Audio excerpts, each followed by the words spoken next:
다 같이 기도하시겠습니다.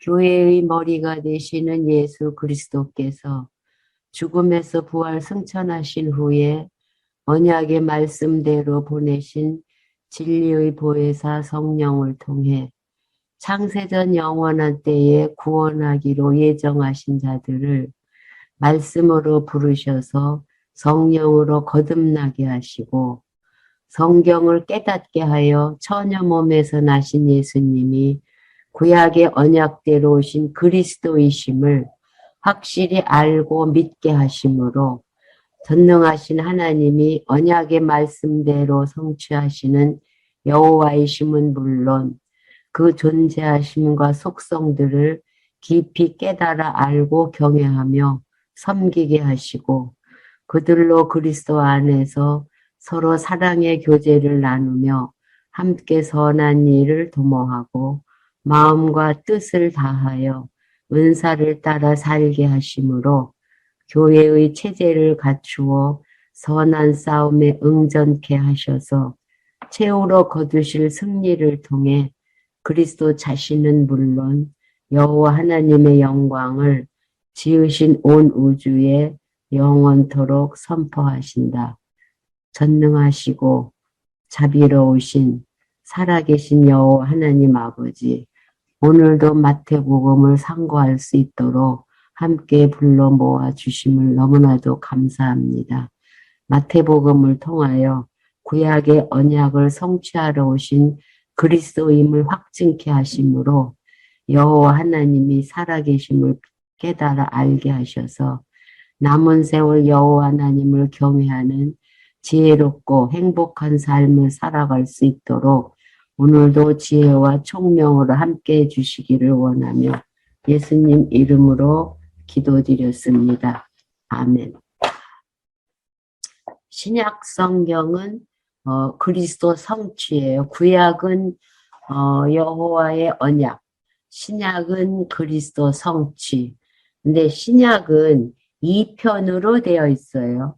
1편은 마태복음서부터 요한복음까지 예수에 의한 성취고 2편은 성령에 의한 성취, 사도행전서부터 계시록까지. 그래서 신약은 2편으로 되어 있어요.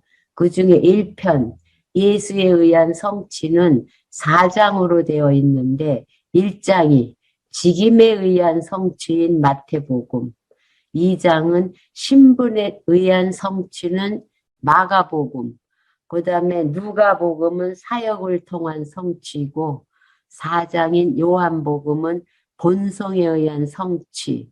이래서 1편 예수에 의한 성취는 4장으로 되어 있어요.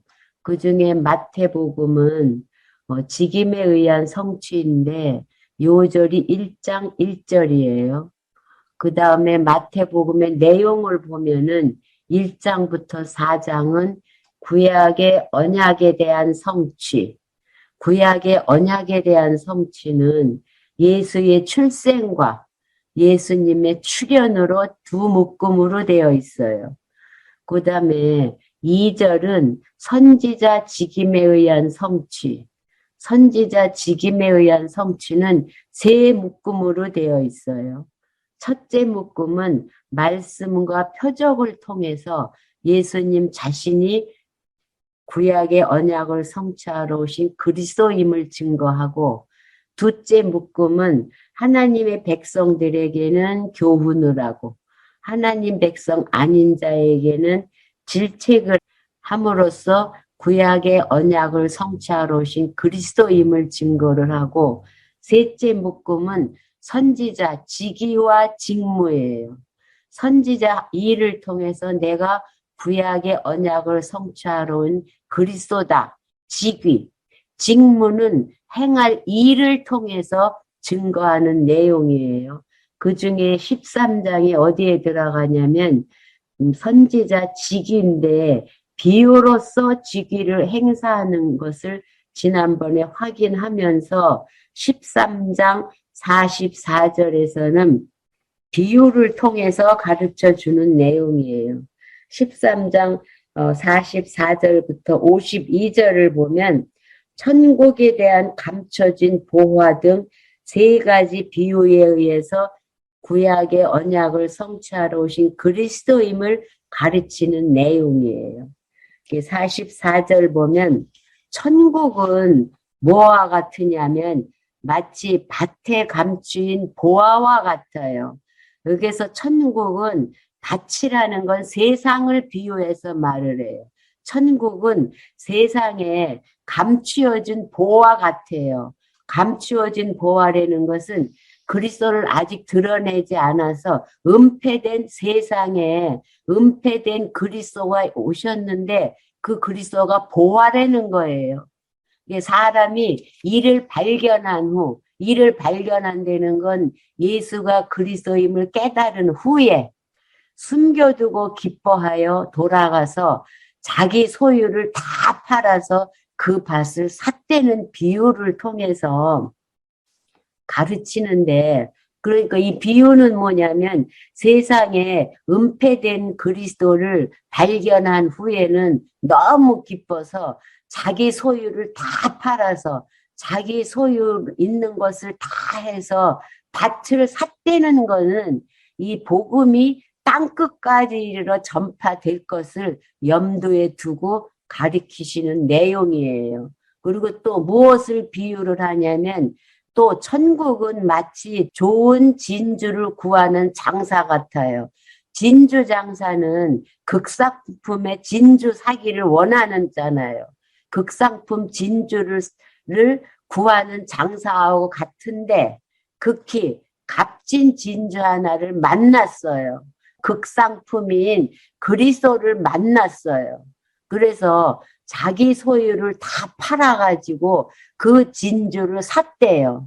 그러니까 그 진주를 샀다는 의미는 평생을 그리스도를 위해서 살 것을 염두에 두고 가르치는 내용이에요.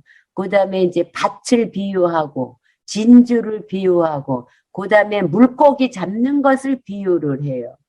또 천국은 마치 바다에 치고 각종 물고기를 모은 그물과 같아요. 고기를 다 그물로 잡았는데 잡은 후에는 어떻게 하냐면 그물에 고기가 가득하니까 물가로 끌어내 앉아서 좋은 것은 그릇에 담고 못된 것은 내어 버려요. 그래서 비유 세 가지예요. 밭을 사고 진주 장사가 진주를 사고 다시 소유를 다 팔아서 진주를 사고 물고기를 잡아서 좋은 것은 그릇에 담고 못된 것은 내어 버려요. 비유에 대한 결과는 뭐냐면 49절에서 세상 끝에는 이러하리라. 천사들이 와서 의인 중에서 악인을 골라 갈라내요. 마지막 심판 땐 의인과 악인을 갈라내어 가지고 악인은 풀못불에 던져 넣으리니 거기서 울며 이를 갈미 있으리라. 그래서 천국에 대해 감춰진 보화 세 가지 비유를 해서 가르쳐 주는데 끝내 마지막에는 의인은 하나님이 영원한 천국 세상으로 보내고 악인은 풀무불에 던지는 결과를 가리키므로 예수님이 구약의 언약을 성취하러 오신 그리스도임을 가리켜 주어요.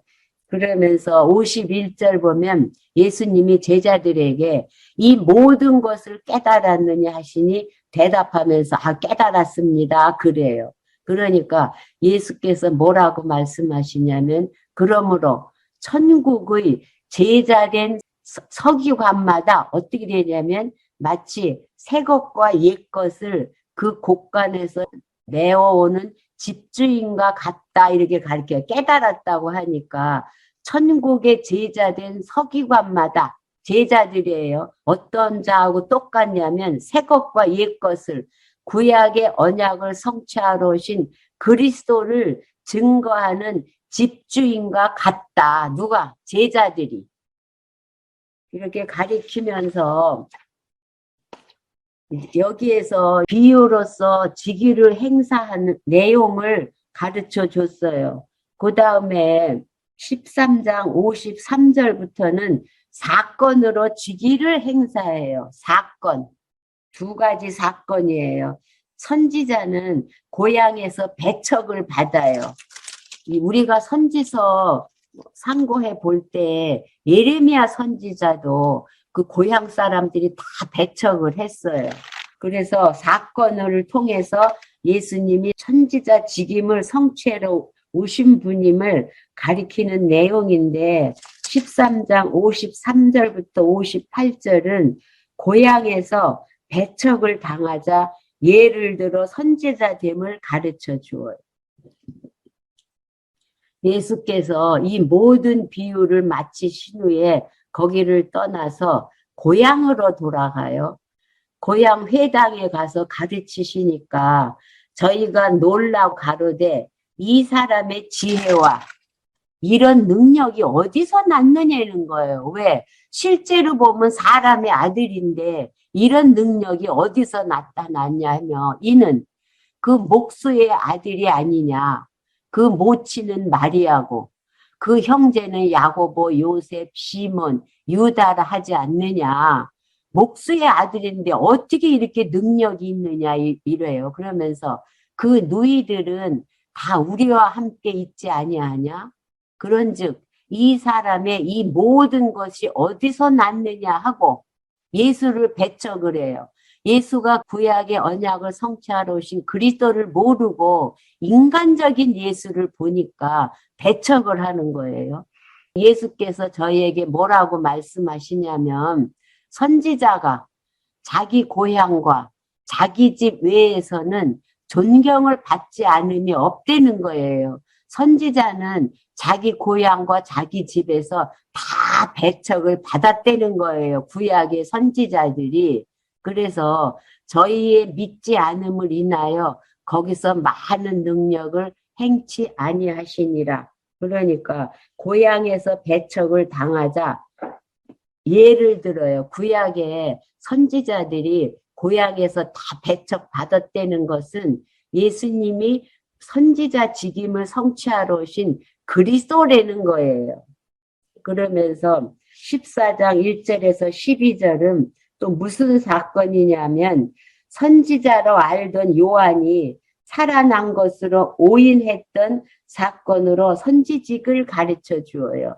그러니까 세례 요한이 선지자임을 확인을 하면 세례 요한이 와서 선포한 것은 내 뒤에 오실 일은 물과 불로 세례를 줄이다. 이렇게 선포를 했어요. 그럼 세례 요한이 선포한 예수가 그리스도임을 확증하는 사건이기 때문에 그 사건으로 봐요. 14장 1절 보면 그때에 고향에서 배척을 받고 그 후에 분봉왕 헤롯이 예수의 소문을 들어요. 예수가 막 표적을 행한다는 소문을 들으니까 그 헤롯 신하들에게 뭐라고 하냐면 이는 세례 요한이라 저가 죽은 자 가운데서 살아났으니 그러므로 이런 능력이 그 속에서 운동한다 하더라는 거예요. 그러니까 죽은 세례 요한이 살아났다. 이렇게 헤롯이 말을 하는데 세례 요한이 죽은 경위를 말을 해요. 전에 헤롯이 그 동생 빌립이 아내 헤로디아의 일로 요한을 잡아 결박하여 옥에 가두었어요. 이 헤로디아는 동생의 부인을 헤롯 왕이 자기 부인으로 데려온 것을 세례 요한이 질책을 했어요. 율법에 어긋나는 거기 때문에 세례 요한이 질책을 하니까 옥에 가두었어요. 이는 요한이 헤롯에게 말하되 당신이 이 여자를 취한 것이 옳지 않다 해서 옥에 가두었어요. 그래서 헤롯이 요한을 죽이려 하되 민중이 저를 선지자로 여김으로 민중을 두려워해서 죽일 수가 없었어요. 그런데 마침 헤롯의 생일을 당하여 헤로디아의 딸이 연석 가운데서 춤을 추어 헤롯을 기쁘게 하니까 헤롯이 맹세로 그에게 무엇이든지 달라는 대로 다 줄 테니까 허락하니까 내가 원하는 게 무엇이냐 그러니까 딸이 제 어미의 시킴을 듣고 가로되 세례 요한의 머리를 서반에 담아 여기서 내게 주소서 해요. 세례 요한의 목을 구해요. 그 왕이 근심을 하나 자기의 맹세한 것과 그 함께 앉은 사람들에 인하여 주라 명해요. 그러니까 왕의 체면과 권위를 유지하기 위해서 세례 요한의 목을 베다가 헤롯 딸한테 주어라라고 명령을 하니까 사람을 보내서 요한을 옥에서 목 베어다가 그 머리를 소반에 담아다가 그 여아에게 주니까 그가 제 어머니에게 그 세례 요한의 목을 가지고 갔어요. 요한의 제자들이 와서 시체를 가져다가 장사하고 가서 예수께 고하니라. 그러니까 세례 요한이 선지자임을 확인한다는 것은 세례 요한이 선포 자기 뒤에 오실 일은 물과 불로 심판하실이다 하니까 예수가 그리스도임을 확증하는 사건이 되는 거예요. 그래서 사건으로 직위를 행사를 해요. 그 다음에는 표적을 통해서 직위를 행사하는 내용이 14장 13절부터 나와요. 그러니까 표적을 행해요. 13절부터 21절을 보면 무리를 배불리는 500리어 표적으로 선지직을 가르쳐 주어요. 예수께서 세례 요한의 목 베어서 죽었다는 그 소리를 듣고 배를 타고 떠나서 따로 빈들에 가시니 무리가 듣고 여러 고을로부터 걸어서 쫓아가요. 그래서 예수께서 나오사 큰 무리를 보시고 불쌍히 여기사 그 중에 있는 병인을 고쳐주셨어요. 병인을 고쳐준다는 것은 예수님이 그리스도라는 거예요. 그러면서 15절에 저녁이 되매 제자들이 나와 가로되 이곳은 빈들이고 때도 이미 저물었으니 무리를 보내어 마을로 들어가 먹을 것을 사 먹게 하소서. 제자들이 고하니까 예수님이 뭐 하라고 하냐면 갈 거 없다는 거예요. 너희가 먹을 것을 주어라. 그러니까 제자들 보고 먹을 거를 주려니까 우리한테 있는 거는 떡 5개와 물고기 2마리뿐이 없는데 어떻게 이걸 가지고 이 많은 사람들을 먹이느냐. 그러니까 예수님이 가지고 오라 그래요. 이걸 오병이어예요. 오병, 떡 5개, 2마리 고기 가져오라고 해가지고 무리를 명하여 잔디 위에 앉히시고 떡 5개와 물고기 2마리를 가지사 하늘을 우러러 축사하시고, 여기 축사하신다는 것은 감사의 표현이에요. 성자 예수님이 성부 하나님께 그리스도임을 증거하게 해주신 사건에 대한 감사를 말을 하는 거예요. 축사는.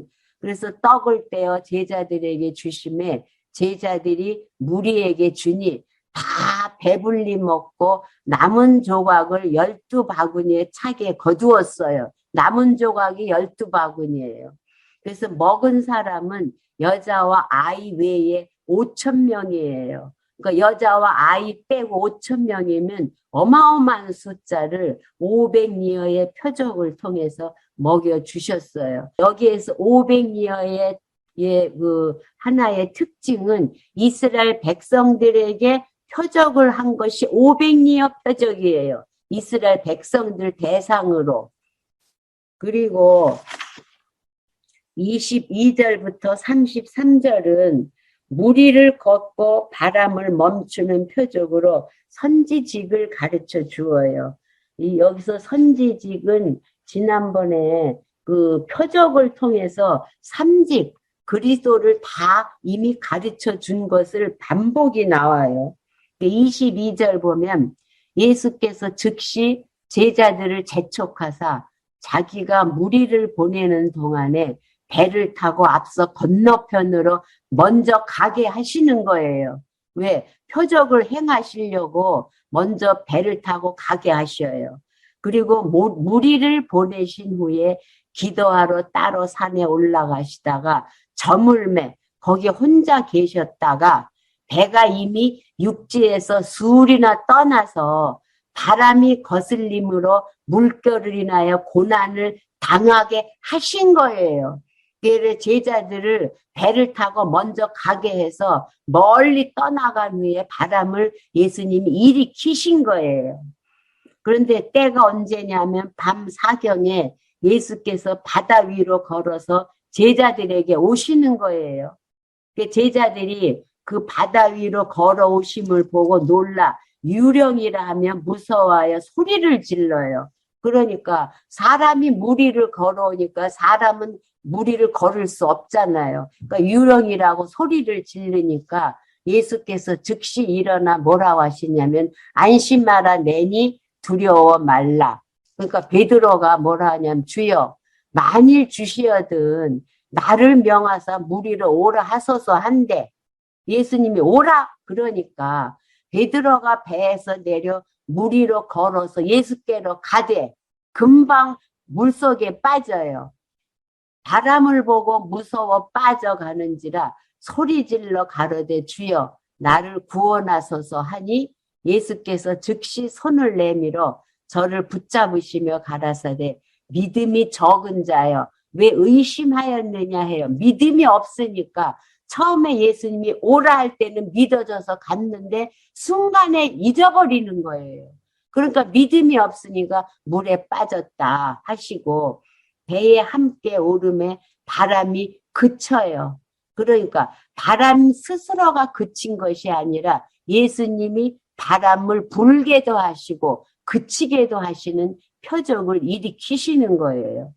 그래서 배에 있는 사람들이 예수께 절하며 가로되 진실로 하나님의 아들이소이다 하더라. 그러니까 아까는 고향에서는 목수의 아들이라고 했는데 이 표적을 통해서 하나님의 백성은 예수님이 하나님의 아들임을 깨닫게 하기 위해서 바람을 일으키기도 하시고 바람을 잔잔하게도 하심으로 하나님의 아들임을 믿어지게 하셔요.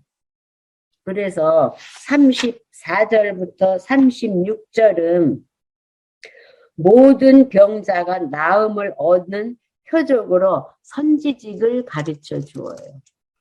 저희가 건너가 게네사렛 땅에 이르니 그곳 사람들이 예수신 줄 알고 그 근방에 두루 통지를 해요. 왜냐하면 바람을 일으켰다가 잔잔하게 하심으로 하나님의 아들임을 깨닫게 하셨으니까 다 전해가지고 많이 데리고 와요. 그래서 모든 병자를 다 예수께 데리고 와서 다만 예수의 옷가에라도 손을 대게 하시기를 간구하니 손을 대는 자는 다 나음을 얻어요. 그래서 표적인 거예요. 표적은 이 믿음하고 관계가 없어요. 모든 환자가 다 고침을 받아요.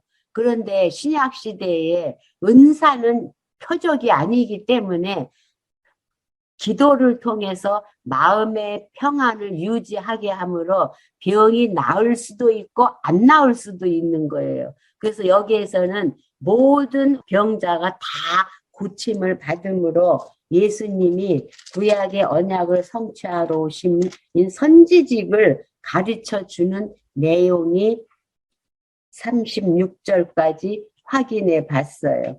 그러니까 그때에 이제 15장서부터는 아까는 직위예요. 직위의 행사에 의한 성취이고 15장부터는 직무, 직위는 선지자 위치를 말을 하고 선지자다. 또 직무는 일을 함으로 선지자다. 이렇게 분리가 될 수가 있어요. 그래서 직무 수행에 의한 성취 중에 말씀으로 직무를 수행하셔요. 말씀으로.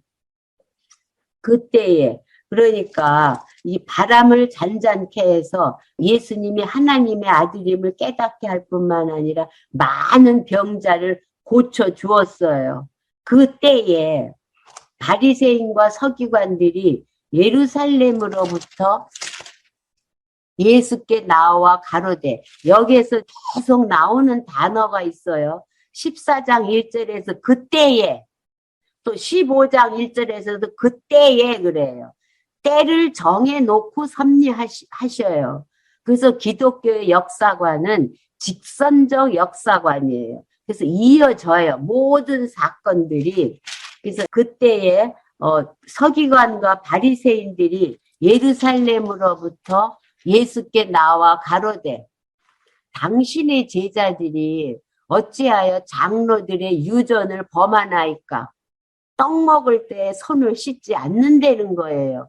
이 유전이라는 것은 이 서기관과 바리새인 이 지도자들이 법을 만드는 거예요. 하나님이 주신 계명이 아니라 자기네들이 법을 만들었는데 먹기 전에는 손을 꼭 씻어야지 되는 유전인데 안 씻고 먹는다는 거예요. 제자들은. 그러니까 예수님이 뭐라고 대답하냐면 너희는 어찌하여 너희 유전으로 하나님의 계명을 범하느냐는 거예요. 하나님의 계명 무엇을 범하냐면 하나님이 이르시되 네 부모를 공경하라 하시고 또 아비나 어미를 회방하는 자는 반드시 죽으리라는 계명을 주셨다는 거예요. 구약 시대에는 왜 부모를 공경하라 했냐면 도덕이 아니에요. 구약 시대는 모든 복음을 부모, 가정교회에서부터 출발을 해요. 부모를 공경하는 자녀는 부모가 전하는 하나님의 여호와의 힘을 배워 알아가기 때문에 부모를 공경하라고 했어요. 그런데 너희는 유전을 지키고 있는 너희는 뭐라고 하냐면 누구든지 아비에게나 어미에게 말하기를 뭐라고 말을 하냐면 내가 드려 유익하게 할 것이 하나님께 드림이 되었다 하기만 하면 부모를 공경했다는 거예요. 그러니까 부모를 공경하기 위해서 모아둔 재물을 하나님께 바치면은 부모한테 재물을 안 줘도 된다. 이렇게 유전을 따라서 말을 한다는 거예요. 그러면서 그 부모를 공경할 것이 없다 하여 너희 유전으로 하나님의 말씀을 폐한다는 거예요. 그러니까 부모 공경할 재물을 가지고 그거를 하나님께 드리면 부모 공경한 거하고 똑같다. 이렇게 해서 하나님의 말씀을 폐한다고 책망을 하면서 외식하는 자들아 이사야가 너희에게 대하여 잘 예언했다는 거예요. 이사야가 예언한 대로 너희가 지금 외식을 하고 있는데 이사야가 뭐라고 예언했냐면 이 백성이 입술로는 나를 존경하되 마음은 내게서 멀도다. 사람의 계명으로 교훈을 삼아 가르치니 나를 헛되이 경배하는도다. 이렇게 이사야가 백성들이 외식할 걸 예언했는데 너희들이 외식하고 있는 것은 이사야 언약이 이루어진 거다. 이렇게 문책을 하는 거예요.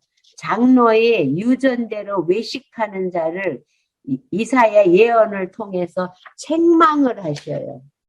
그러면서 10절부터 20절은 외식하는 자들의 오해를 제자들이 옳게 깨닫도록 가르쳐줘요. 선지자의 직무는 가르쳐주는 것이 직무예요. 그 다음에 10절에 보면 무리를 불러서 뭐라고 하냐면 너희들 내가 설명하는 것 깨달았느냐? 그러면서요. 깨달으라고 하면서 입에 들어가는 것이 사람을 더럽히게 하는 것이 아니라는 거예요. 입에서 나오는 그것이 사람을 더럽히게 한다는 거예요. 왜? 손을 씻지 않고 먹어도 그 먹는 거 가지고는 사람을 더럽히게 할 수 없는데 그 입에서 나오는 거로 사람을 더럽히게 한다고 하면서 이에 제자들이 나와서 뭐라고 하냐면 바리새인들이 이 말씀을 듣고 걸림이 된 줄 아시나이까 물으니까 예수님이 뭐라고 대답하시냐면 심는 것마다 내 천부께서 심으시지 않는 것은 뽑힐 자라는 거예요. 서기관과 바리새인 외식하는 자들은 뽑힐 자. 지난번에 알곡과 가라지가 함께 어울려 산다고 했잖아요. 그러니까 서기관 바리새인 이 외식하는 자는 가라지 뽑힐 자들이라는 거예요. 하나님의 백성이 아니라는 거예요. 그러니까 그냥 두어라.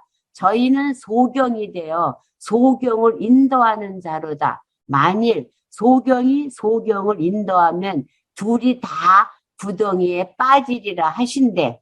내 백성이 아니라는 거예요. 그러면서 베드로가 대답하여 가로되 이 비유를 우리에게 설명해 달라는 거예요. 다시 설명해 달라고 하니까 예수님이 너희도 아직 깨달음이 없느냐 그러면서 입으로 들어가는 모든 것은 배로 들어가서 뒤로 내어 버려지는 줄을 알지 못하느냐. 손 안 씻고 먹어도 그 먹은 음식은 뒤로 다 나가게 마련인데 입에서 나오는 것들은 입에서 나온다는 것은 하나님의 말씀이 아니고 유전, 사람들의 계명 그것을 말을 해요. 유전과 사람의 계명을 지키는 자들이 입에서 나오는 것은 마음에서 나오는 소리라는 거예요. 이것이야말로 사람을 더럽게 하는데 그 마음에 뭐가 있느냐 하면 마음에 나오는 것은 악한 생각뿐이에요. 서기관과 바리새인들은 악한 생각, 하나님이 싫어하는 생각, 그 살인하는 생각, 간음하는 생각, 음란과 도덕질과 거짓 증거와 회방하는 이런 일이 마음에 가득 차 있기 때문에 그 말이 나온다는 거예요.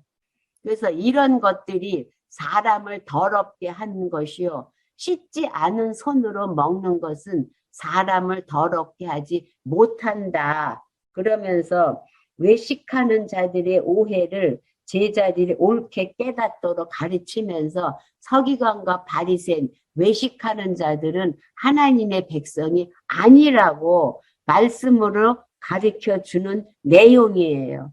이제 말씀으로 가르쳐 주신 다음에 이제 표적으로 직무를 수행하셔요. 표적으로 직무를 수행하시는데 15장 21절부터 28절은 귀신이 들린 가나안 여자의 딸을 고친 표적으로 가르쳐 주어요. 아까 오병이어 표적은 이스라엘 백성들에게 예수님이 선지자 직임을 성취함으로 그리스도임을 증거한 거라면 21절 예수님이 이방으로 가는 거예요. 예수께서 이제 거기서 나와가지고 두로와 시돈 지방으로 들어가야 이방 땅으로 가시는 거예요. 그러니까 가나안 여자 하나가 그 지경에서 나와서 소리를 질러면서 뭐라고 하냐면 주 다윗의 자손이여 그래요. 그러니까 예수가 그리스도임을 믿어요. 이 가나안 여자는. 그러니까 주 다윗의 자손이여 부르면서 나를 불쌍히 여기소서. 내 딸이 흉악히 귀신 들렸으니까 내 딸을 불쌍히 여겨서 고쳐달라고 하니까 예수는 한 말씀도 대답질 안 해요. 그러니까 제자들이 와서 뭐라고 하냐면 그 여자가 우리 뒤에서 소리를 막 지르니까 좀 고쳐서 보내주세요. 이렇게 제자들이 얘기를 해요. 그러니까 예수님이 뭐라고 대답하시냐면 나는 이스라엘 집에 잃어버린 양 외에는 다른 데로 보내심을 받지 아니했다라고 그 여자의 신앙 고백을 유도하기 위해서 일부러 이렇게 질문을 대답을 하시는 거예요. 난 이스라엘 사람을 구하러 왔지 이방 사람 구하러 오지 않았다. 이렇게 말씀을 하니까 이 가나안 여자가 예수께 절하면서 도와달라고 해요. 그러니까 예수님 대답이 뭐라 하냐면 자녀의 떡을 취하여 개들에게 던짐이 마땅치 않다는 거예요. 이때 당시는 이방 사람들은 다 개 취급을 했어요. 사람 취급을 안 했어요. 그러면서 자녀의 떡을 예수님의 말씀을 이방인들에게 주는 것은 마땅치 아니하다 하니까 이 가나안 여자가 뭐라고 하냐면 주여 옳다 그래요. 옳소이다마는 개들도 이방인들도 제 주인의 상에서 떨어지는 부스러기를 먹나이다 해요. 그러니까 이스라엘 백성들이 배척하는 천국 복음도 이방인이 들을 수 있다. 이렇게 대답을 하니까 예수께서 뭐라고 하시냐면 여자야 내 믿음이 크다는 거예요. 내 믿음이 크다는 것은 내가 그리스도임을 확증한 그 믿음이에요. 크도다. 내 소원대로 되리라 하시니 그 시로부터 그의 딸이 귀신이 나가서 다 완쾌가 되었어요. 그래서 이방의 가나안 여자의 딸 귀신을 내쫓아 주심으로 표적을 수행하는 내용이에요.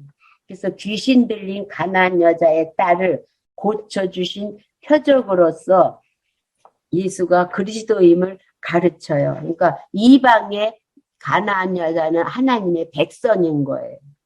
그래서 29절부터 31절을 보면은 지체가 부자이면 모든 자들을 고치는 표적으로 가르쳐 주어요.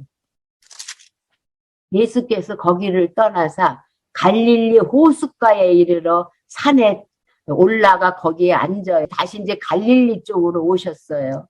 큰 무리가 절룩바리와 불구자와 소경과 벙어리와 기타 여럿을 데리고 와서 예수의 발 앞에 둠에 고쳐주시니 벙어리가 말하고 불구자가 건전하고 절룩바리가 걸으며 소경이 보는 것을 무리가 보고 기히 여겨 이스라엘의 하나님께 영광을 돌리니라.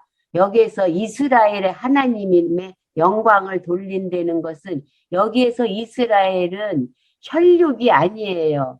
왜냐 아까 이방인이 들어온 이스라엘을 말을 하는 거예요. 신령한 의미의 이스라엘의 하나님이에요. 이방이 들어온 이스라엘을 말을 해요. 그래서 32절부터 39절은 무리가 배불리 먹고 남은 700이어의 표적으로 가르쳐 주어요.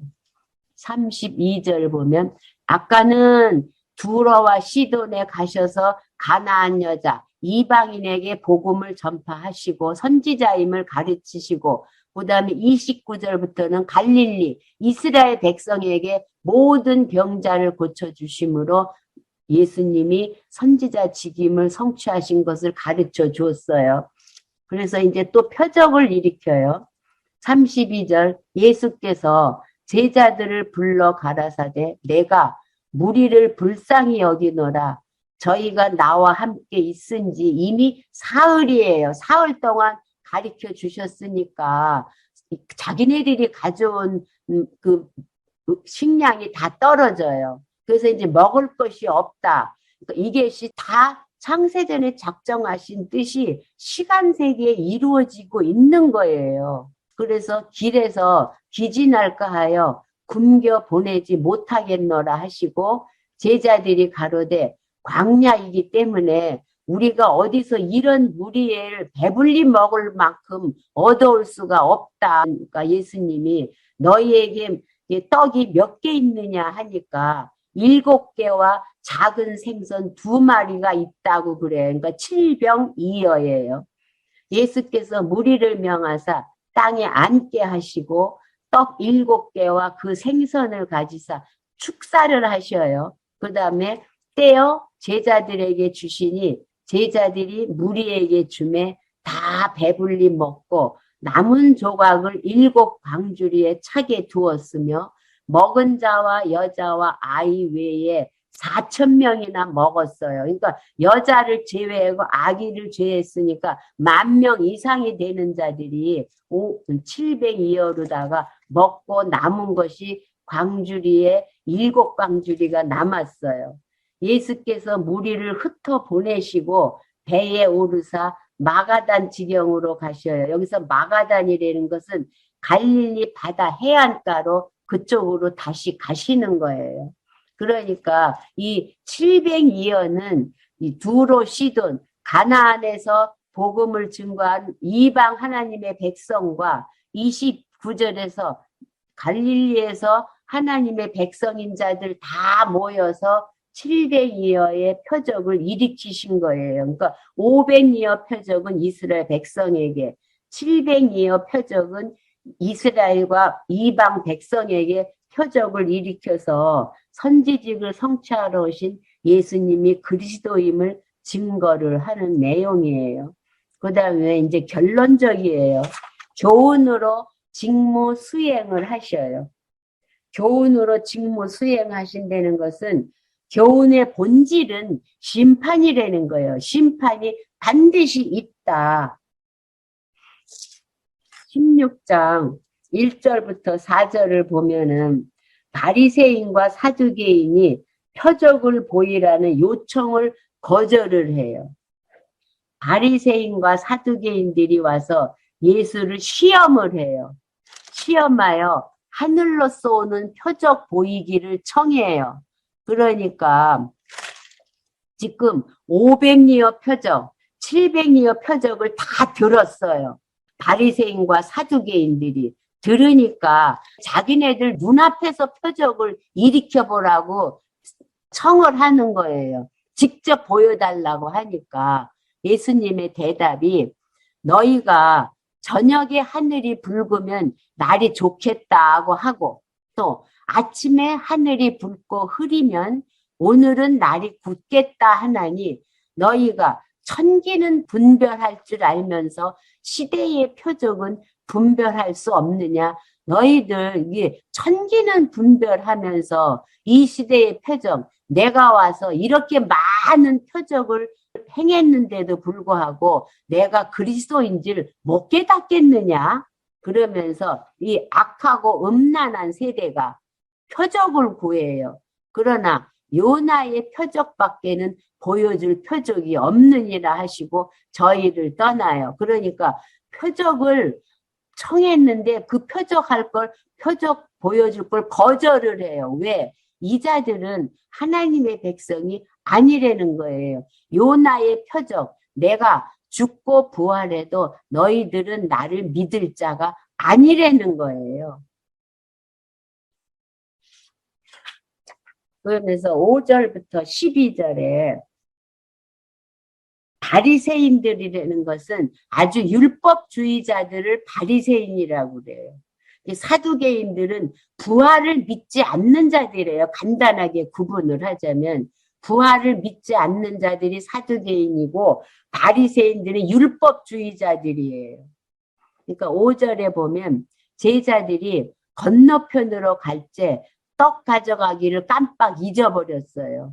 그래서 예수께서 뭐라고 하냐면 삼가 바리새인과 사두개인들의 누룩을 주의하라 해요. 그러니까 이 누룩을 주의하라고 하니까 제자들이 못 깨달으니까 서로 의논해서 아 우리가 떡 가져오지 아니하였도다 하는 거예요. 누룩을 주의하라 하니까 우리가 떡만두를 누룩을 안 가지고 왔네. 이렇게 제자들이 오해를 하니까 예수께서 아시고 뭐라고 말씀하시냐면 믿음이 적은 자들아 어찌 떡이 없음을 서로 의논하느냐는 거예요. 너희들이 말하는 떡이 아니고 너희가 아직도 깨닫지 못하였느냐? 떡 5개로 5,000명을 먹이고 주운 것이 몇 바구니가 남았었느냐? 또 이 떡 7개로 4,000명을 먹이고 주운 것이 몇 광줄이었던 것을 기억하지 못했느냐? 떡이 아니라는 거예요. 11절에 보면 어찌 내 말한 것이 떡에 관심이 아닌 줄을 깨닫지 못하느냐? 오직 바리새인과 사두개인들의 누룩을 주의하라 하셨다는 거예요. 바리새인과 사두개인들의 누룩을 주의하라 하시니 그제야 제자들이 떡이 누룩이 아니요 바리새인과 사두개인들의 교훈을 삼가라고 말씀한 줄을 그때서야 깨달은 거예요. 이게 왜 누룩에다가 비유했냐면 15장 19절에서 그 말을 했잖아요. 그들의 마음에서 나오는 것은 악하고 또 살인하고 간음하고 음란하고 도덕질, 거짓 증거, 회방 이러한 것들을 말을 하면은 그 말이 막 부풀러 올라서 사람이 유혹을 당하니까 그 자들을 경계하라고 하신 말씀인 줄을 이때서야 제자들이 깨달아요. 선지직임에 의한 성취를 5장부터 16장 12절까지 마쳤잖아요. 마태복음의 2절은 선지자 직임에 의한 성취예요.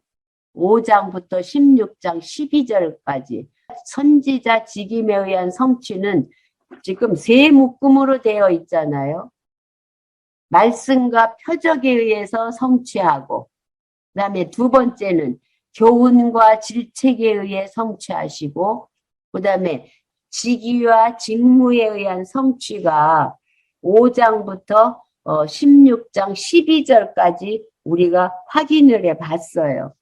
이 내용은 창세전 작정하신 뜻에 근거하고, 또 구약 근거는 어디냐 하면 여호수아를 보내어 이스라엘 자손을 가르치도록 섭리하신다는 신명기 18장 15절에 근거할 뿐만 아니라 이사야 선지서에서 메시아가 오실 때에 소경이 보고 귀머거리가 듣고 저는 자가 뛰고 벙어리가 말할 것을 이미 이사야가 예언한 것이 이루어졌고, 또 연약한 것을 친히 담당하시고 병을 짊어졌다는 이사야 선지자도 언약대로 이루어 주시고, 또 이사야를 통해서 오실 메시아가 진리로 백성을 가르치실 것을 예언하는 것이 다 이루어졌어요.